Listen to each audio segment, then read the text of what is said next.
Oh God. This is great. This is great. This is terrible. Hi guys, I'm Chef Mimi. I'm here today in the Upper East Side to cook Eggs Benedict for you all. But before we get started, subscribe below. Typically I cook at Refinery29, which is in Harlem, but today I need to know whose kitchen is this? Hi, I'm Shoshana and this is my kitchen. Only eggs have ever been cooked in it. The back burner is temperamental, so I've never used it, and when I've attempted to use it, it looks like it's going to explode. And be safe. Solid.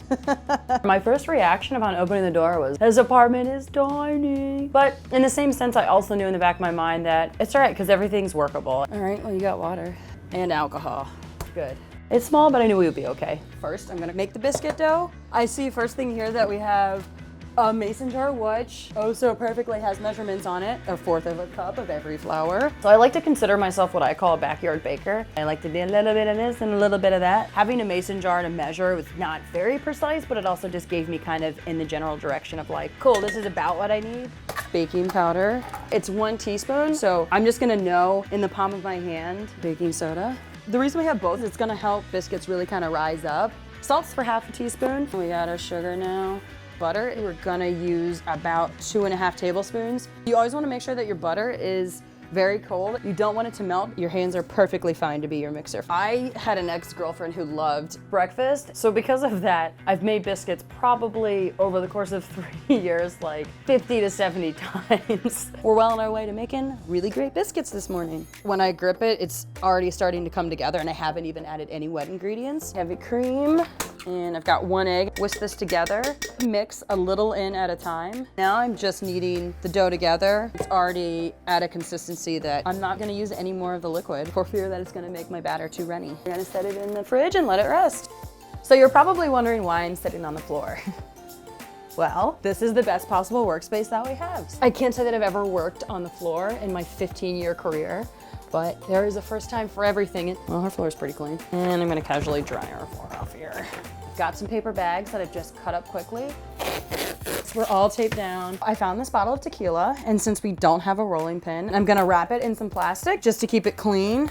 I don't like my tequila dirty. If you're feeling nervous, you should probably just go ahead and take a shot of this tequila before you even start. I don't have to roll too much. I'm just kind of looking for 1/2 inch. We're gonna need something to make the shape so we can actually have the biscuits itself. So we've got a mug, we have this cup. I've got a little mason jar here, and this is a perfect size because if you think about it, our egg will fit perfectly on top.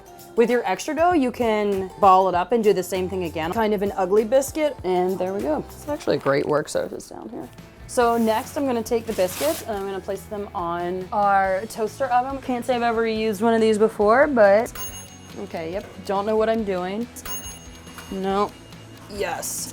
So I've got it to like 375. It feels like it's ready now, so I'm gonna go ahead and throw them in and we're gonna check them in like 10 minutes, see what we get.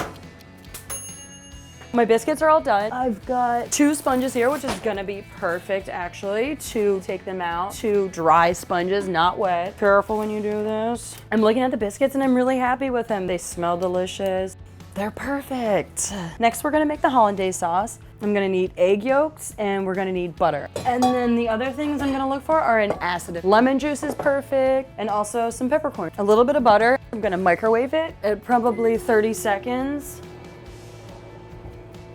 All right, and that was about 8 tablespoons of butter. So now I'm gonna take my eggs and I'm gonna separate them. I think for me, I like using my hands best. 1 more. In here, I've got my 4 egg yolks. My lemon juice. Does anyone have a whisk here? No? A trusty fork here that we're gonna use. You know when it's ready to add the fat to the egg yolks? When I do this now, I can tell I can't hold in figure 8. It just means I have ways to go with whisking. While I start to do this, I'm gonna go ahead and put some water in my pot. And the point of this water is to not boil it, you wanna simmer it. While we do that, I'm gonna just keep whisking away, which might take a little longer since we don't have a whisk. This is definitely an arm workout. Ooh, I am breaking a little bit of a sweat right now. So since this is taking a long time and my wrist is getting tired, I'm gonna grab another fork. I can see my 8, which is what I'm looking for, So that's how you know you're ready. And then my pot of water over here is up now to a boil, so I'm gonna go ahead and just turn it down just a little bit. And the objective really of putting this over, you don't wanna fry the egg yolks. It's about lightly cooking them thoroughly all the way through. So I can also see now it's a really nice, thick, runny sauce. We're gonna go ahead then and slowly start to add our fat to it. A little bit of my butter and whisk really heavily, because this is the part where you really want these two ingredients to come together. And if you do a lot and then don't whisk quickly, well, they're not gonna come together. A little bit of fresh cracked pepper in there, and then also salt. Let's see what we got. Tastes really good. As soon as the hollandaise started to thicken up and I could see my figure 8, it was like the moment of relief in my mind, like, all right, we're now on cruise control. We're gonna go ahead and start cooking our Canadian bacon. Smells like breakfast in here. And if you can hear that sound, that's the sound of awesome. And I'm gonna give them one more flip and then we're gonna go ahead and be done. Just set those aside and we're gonna start doing our poached eggs. Also, I'm gonna add a little bit of vinegar to the water, which helps the eggs come together. Maybe like 3 tablespoons. It's a trick like every restaurant I've ever worked in, they always use. I'm gonna probably poach 2 eggs at a time just to speed things up a little bit. Don't touch them until they've been in there and you can start to really see the egg white form, otherwise the yolk will break. See how they have a little bit of resistance, so I know they're cooked and runny still. I'm actually gonna take what I did call my ugly biscuits that I think are pretty.